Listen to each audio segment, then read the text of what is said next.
이 시간에는 아모스 6장 1절로 11절 말씀을 중심으로 해서 이방인처럼 소외된 개혁의 대상자란 제 말씀 상관하가 되어내받기를 원합니다. 실존주의 작가 까뮤가 이방인이란 이름의 소설을 발표한 바 있습니다. 개미가 쳇바퀴를 돌듯이 반복되는 일상생활에 염증을 느낀 주인공이 자신은 변함없는 직장과 집을 오가며 항상 이방인과 같은 자신의 삶을 잘 묘사한 작품입니다. 군중 속에서 외로움을 느끼듯이 사랑하는 성도 여러분의 이방인과 같은 자신을 느껴보신 적이 있으십니까? 철없이 친구들을 만나면 즐겁기만 한 10대를 지나 사랑에 빠지는 20대를 거쳐 결혼하여 남편이 바깥 생활에 적응하고 아이들도 자라서 책임을 느낄 때 그때가 누구에게나 찾아옵니다. 누구에게나 찾아오는 40대 이후의 여인들은 빈둥지 증후군을 앓는다고 합니다.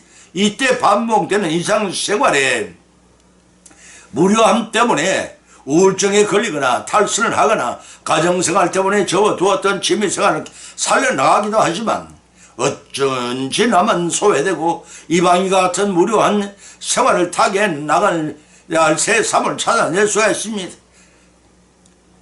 타게 해나가야 새삼을 찾을 수가 있기 때문에 주변 생활을 어떻게 개혁해 나가고 그 대상은 무엇으로 정할 것인가는 전적으로 자신에게 달려있습니다.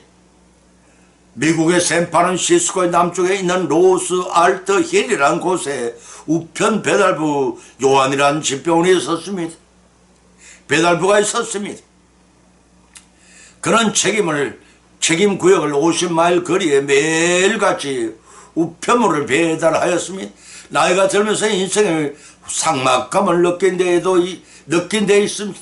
느끼는 때가 있었습니다. 비가 오나 눈이 오나 바람이 오나 해가 있는 날이나 구름이 덮여 있을 때는 그는 언제나 정해진 50여 마일을 왕복하면서 자기 인생이 이대로 끝나는 게 아닐까 하며 수심에 곧잘 참기곤 했습니다.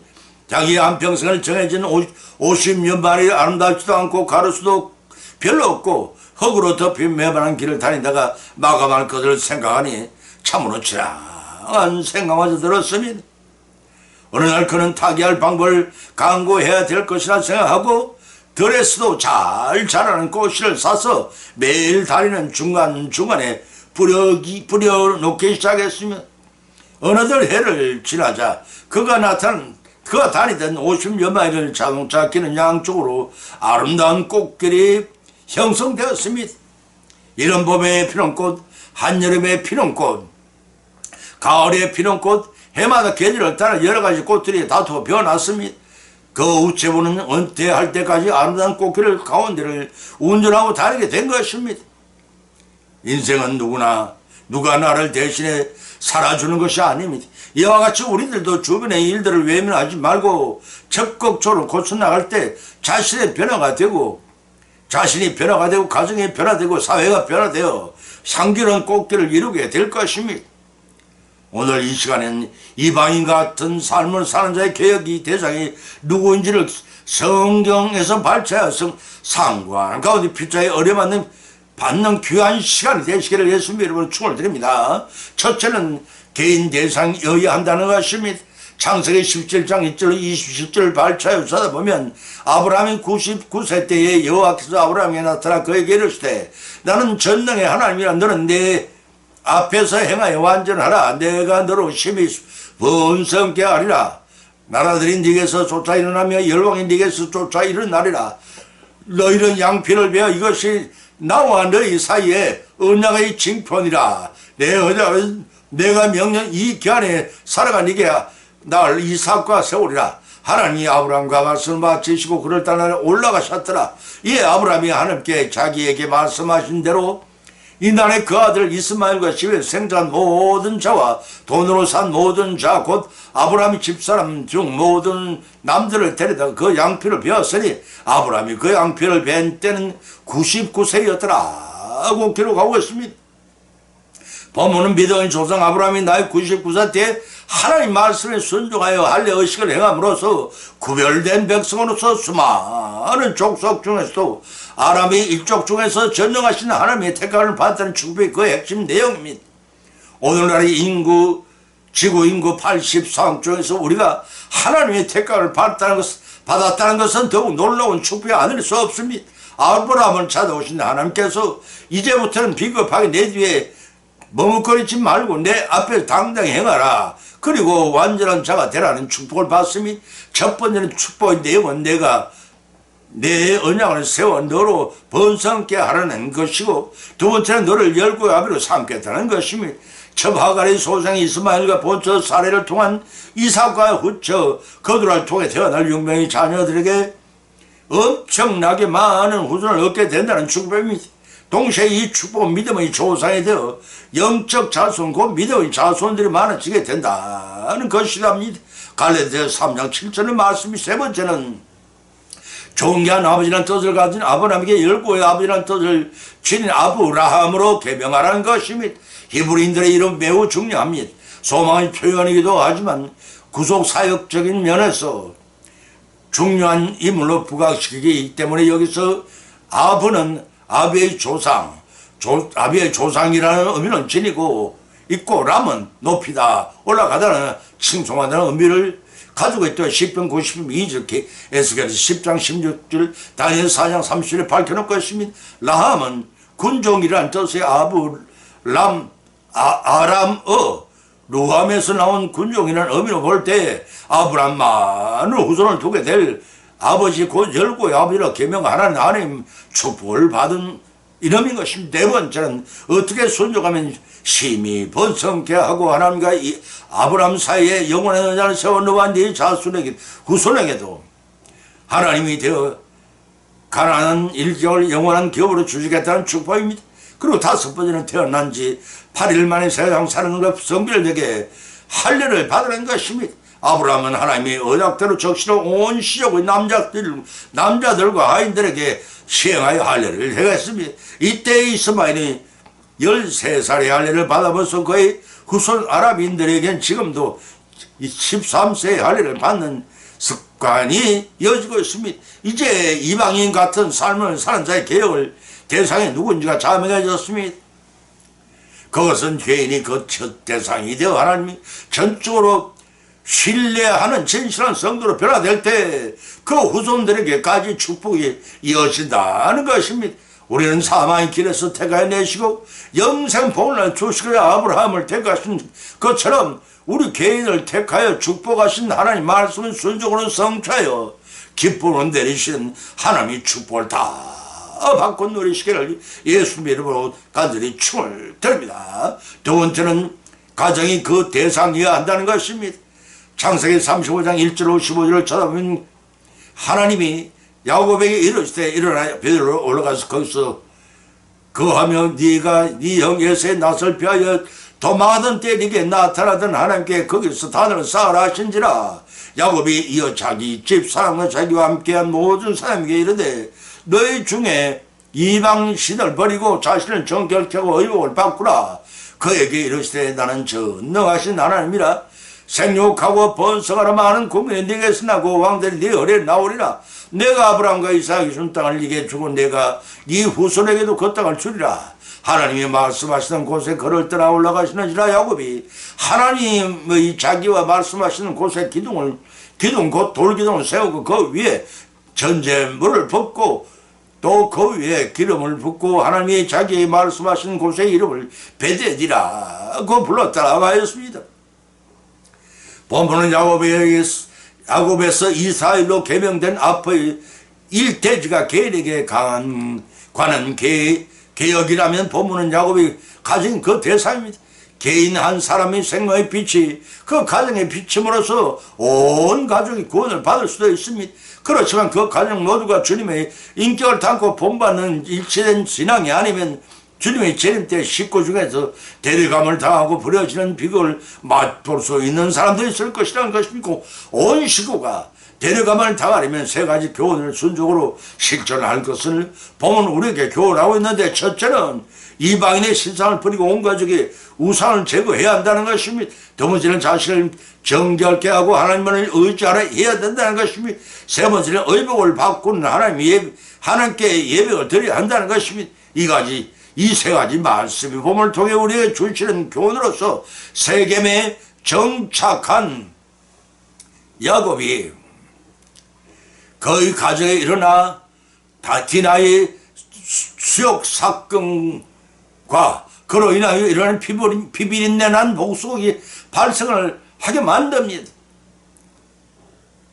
형에서의 보복에 두려워 가나안 땅과는 등진 이방인들이 우구한 지역을 택한 그곳은 죄악의 먹물과 곁에 사는 것과 다른 바가 없었습니다. 하나님은 백성이 항상 성별된 신앙생활을 유지해 나가기를 원하십니다. 그래서 디나의 강간 사건을 통해서 하나님께서는 야곱 일적이 우상 숭배를 하는 이방족과 동화되기를 원치 않으셔서 강제로 그곳을 떠날 수밖에 없는 디나 강간 사건의 환경을 만들어 주신 것입니다. 지역으로 사방의 이방족들이 거주지에 둘러싸인 곳에 사는 야곱 일족이 한 토족을 멸절시켰으니 그들이 원한다면 일제히 쳐들어와 야곱 일족을 진멸할 수 있는 절박한 상황이 되었습니다.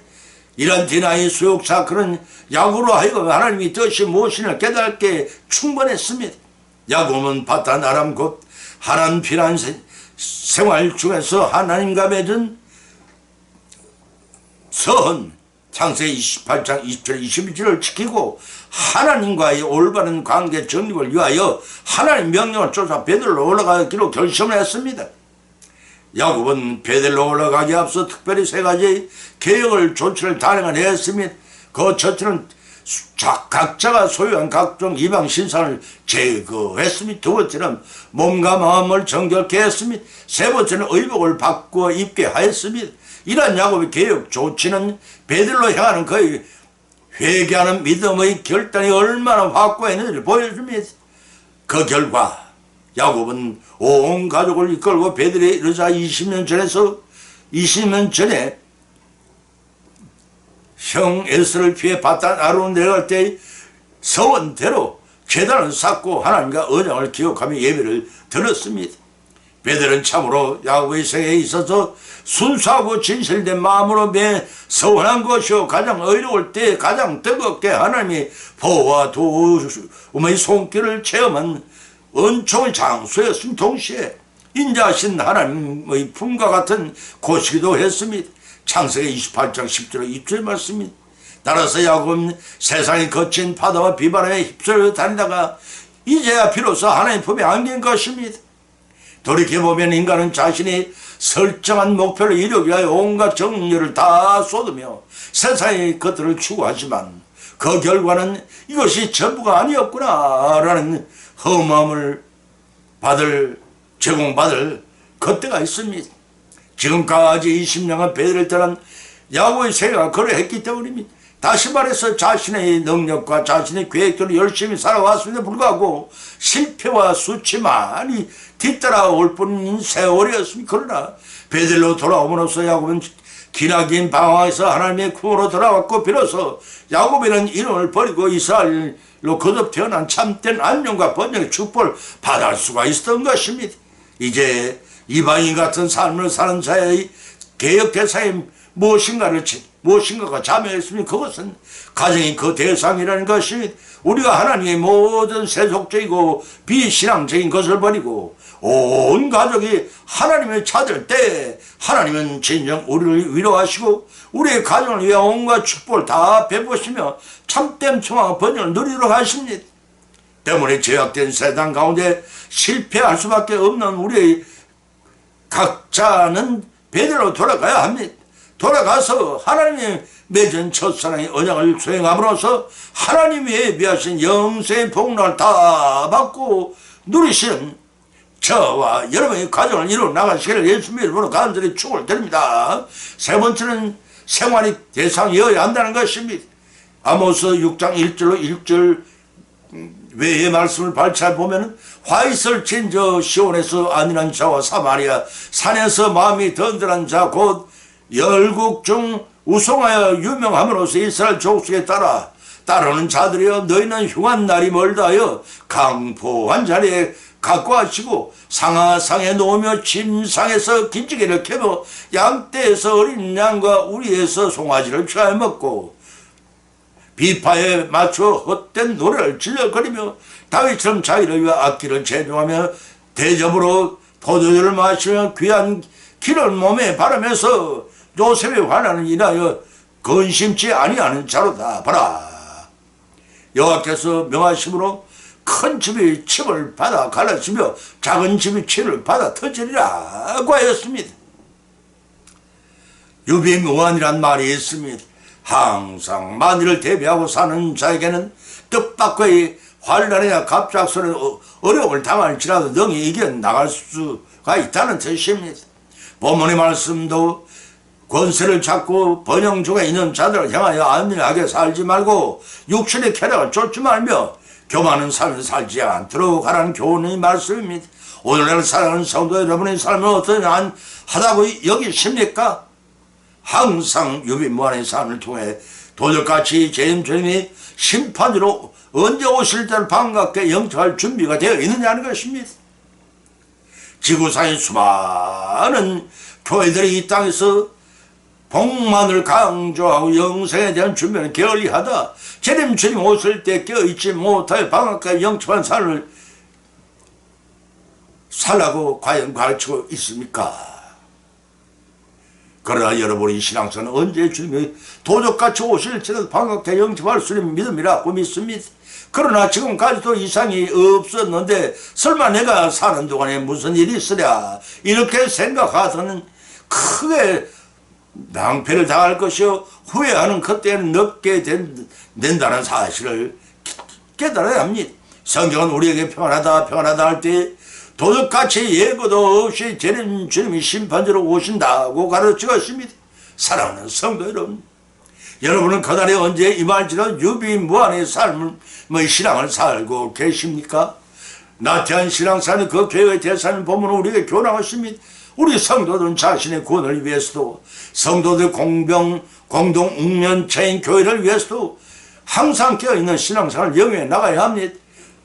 고여서 썩은 물을 퍼내버리고 곪은 상처는 수술을 통해서 제거되고 이 타락한 인간들이 행할 것들도 언제까지 내버려 두지 않습니다. 알곡에 해가 될까봐 뽑지 않았던 가라지들도 알곡을 거두어들일 때가 되면 따로 뽑아서 불사람 당할 것입니다.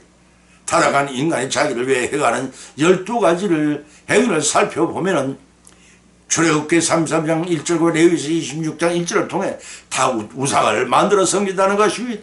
두 번째는 사무엘상 15장 12절을 통해 기념비를 세워 자신을 과신한다는 것입니다. 세 번째는 사무엘하 15장 1절을 통해 병거와 말들을 아니면 군사를 키운다는 것입니다. 네 번째는 열왕기하 17장 32절에서 자기 욕구를 충족하기 위해 예배를 드린다고 합니다. 다섯 번째는 욥기서 3장 14를 통해 권력 과실을 위해 거친 틀을 수축한다는 것입니다.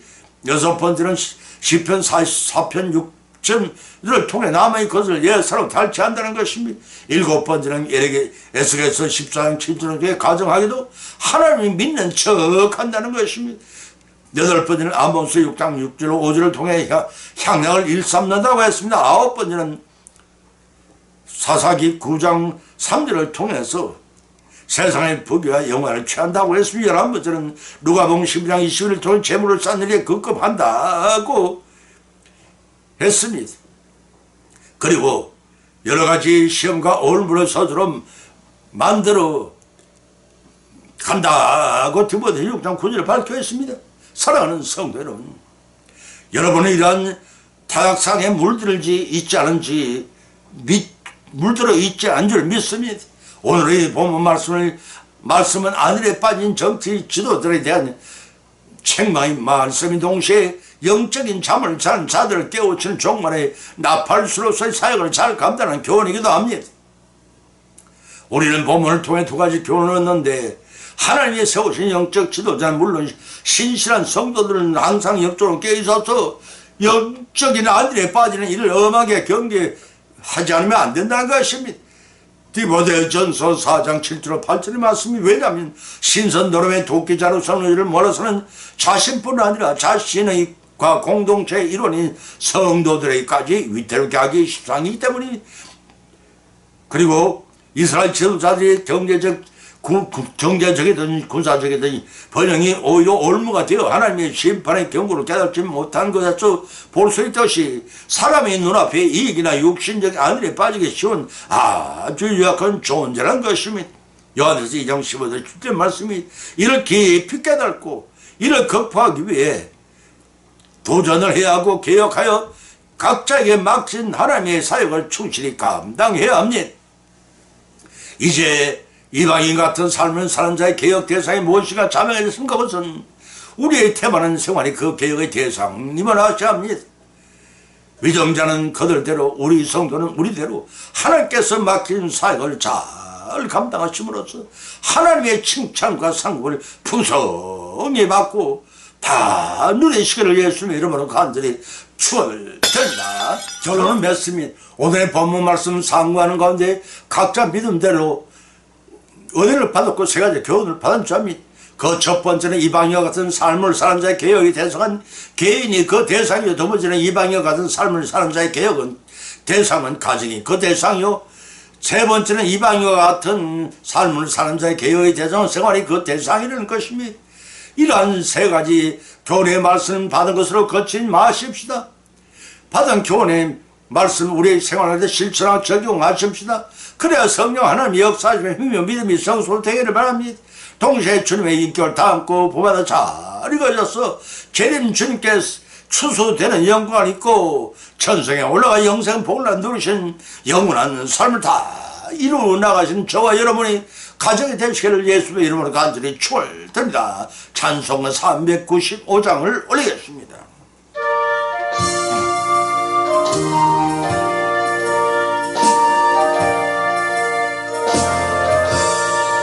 자비하신 예수님, 내가 사람 가운데 의시하리 없으니 슬픈 자가 됩니다. 마음 쉬어두니 밝게 하여 주소서. 나를 보호하시고 항상 인도하소서. 죄를 지은 까닭에 나의 마음이 고나니 용서하여 주시고 쉽게 하여 주소서. 천국 가고 싶어라 나의 공로 없으니 예수님 공로 힘입어 천국 가게 하소서.